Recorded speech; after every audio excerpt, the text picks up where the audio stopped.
Y lo que me interesa es lo que dicen los documentos. Y los documentos describen exactamente, al igual que diversas publicaciones en revistas médicas, que se implantaban electrodos en el cerebro de los pacientes y que los activaban a distancia mediante un transmisor con el propósito de cambiar el comportamiento de las personas que reaccionaban con violencia, golpeando la pared o con apatía, cuando minutos antes estaban normales o tocando la guitarra. Hay fotos publicadas en libros y revistas. En ellas vemos gatos y monos, pero también a hombres a los que habían colocado electrodos en el cerebro para controlar su conducta a distancia. Es un hecho científico demostrado. Colin Ross se refiere a los intentos de crear seres humanos controlados a distancia. La CIA estaba especialmente interesada en el trabajo de un científico español, el Dr. Delgado, que realizó sus primeros experimentos con un toro. Al principio el animal está relajado en la plaza y embiste contra el capote que agitan delante de él. Después le implantan al toro un receptor en el cerebro. Poco después, cada vez que embiste, un impulso eléctrico hace que se detenga repentinamente. Los documentos desclasificados muestran que se usaron sistemas más sofisticados en el cerebro de seres humanos, como en el caso de esta niña. Muy sonriente, su conducta se torna de repente violenta cuando el transmisor se activa.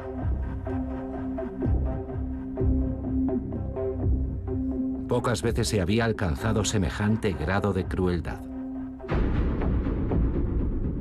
¿Cómo se puso fin a esos absurdos experimentos? Las cosas se precipitaron a comienzos de los años 70.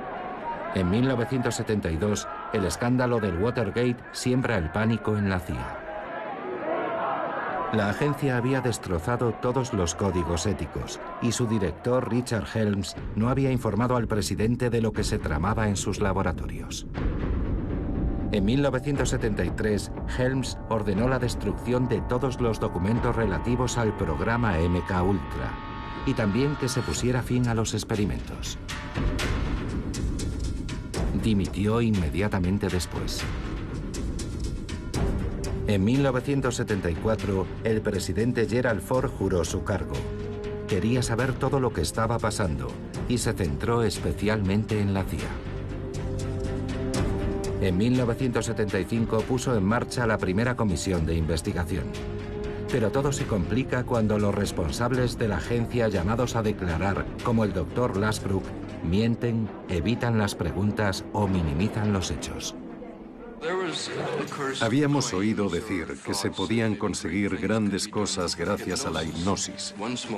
En uno de nuestros proyectos teníamos un hipnotizador que hacía experimentos para intentar definir los límites de la hipnosis. ¿Era posible obligar a alguien a hacer cosas que no quería hacer mediante la hipnosis? Como sucede a menudo, la fortaleza comenzó a resquebrajarse por dentro. Un archivero encontró muchas cajas olvidadas por el director de la CIA y las entregó a la comisión de investigación. Parte de ese millar de documentos son ahora públicos. Colin Ross ha tenido acceso a esas 20.000 páginas. Bien, aquí tenemos el proyecto 14 del programa MK Ultra. Así son estos documentos. Hay muchas páginas donde no hay gran cosa. La gran mayoría son informes financieros. Este está firmado por Sidney Gottlieb, el responsable del programa. Hay muchas cosas que han suprimido. Estos documentos son solo una gota de agua en el océano de los experimentos, pero demuestran que la CIA había puesto en marcha al menos 149 programas, en los que colaboraban 80 instituciones, incluidas algunas de las universidades más importantes de Estados Unidos. La aparición de los documentos obligó al Senado a abrir varias investigaciones. Fue así como se descubrió la extensión de los tentáculos de la CIA, infiltrada en toda la maquinaria del poder. ¿Financia la CIA a muchas personas que trabajan en el seno de grandes periódicos nacionales? Tenemos personas que escriben para periódicos nacionales. ¿Financia la CIA a personas que trabajan para las televisiones nacionales?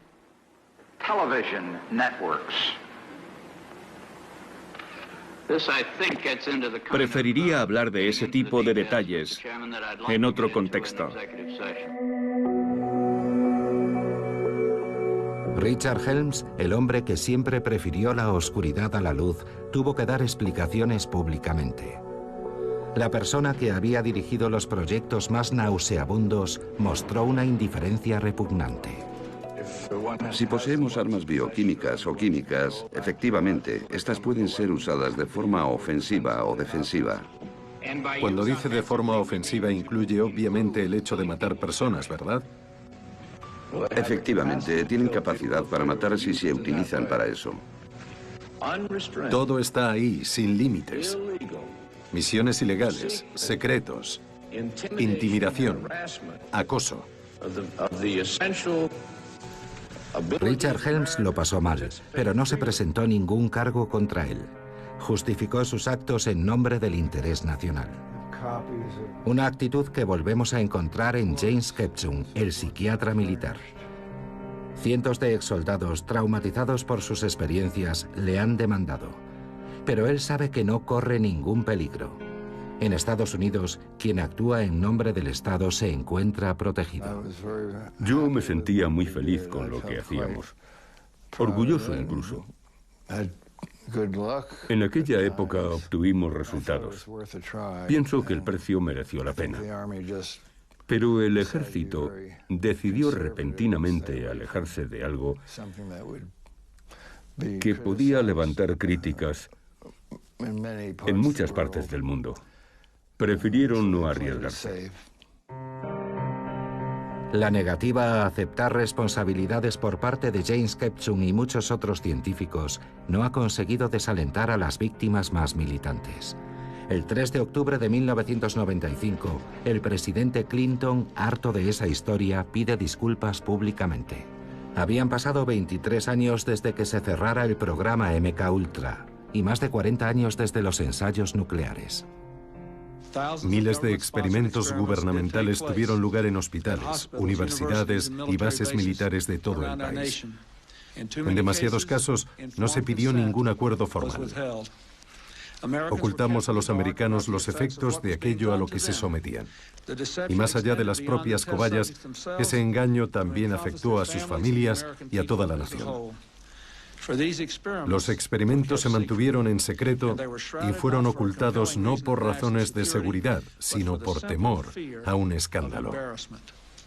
Y eso estuvo mal. Hoy, por lo tanto, en nombre de una nueva generación de políticos y de una nueva generación de ciudadanos americanos, Estados Unidos de América presenta sus más sinceras disculpas a los ciudadanos que fueron víctimas de esos experimentos, a sus familias y a sus comunidades. Muchas gracias. Cerrado en 1973, el programa MK-Ultra fue un fracaso, como demostraron muchas investigaciones. Pero sin duda, la CIA pensaba de otra manera, porque se inspiró en el trabajo de Ewen Cameron para redactar este manual de interrogatorios. El manual siguió vigente durante muchos años, y las imágenes que vemos no dejan ninguna duda sobre el hecho de que la CIA lo utilizó como libro de referencia en Guantánamo y en Abu Ghraib.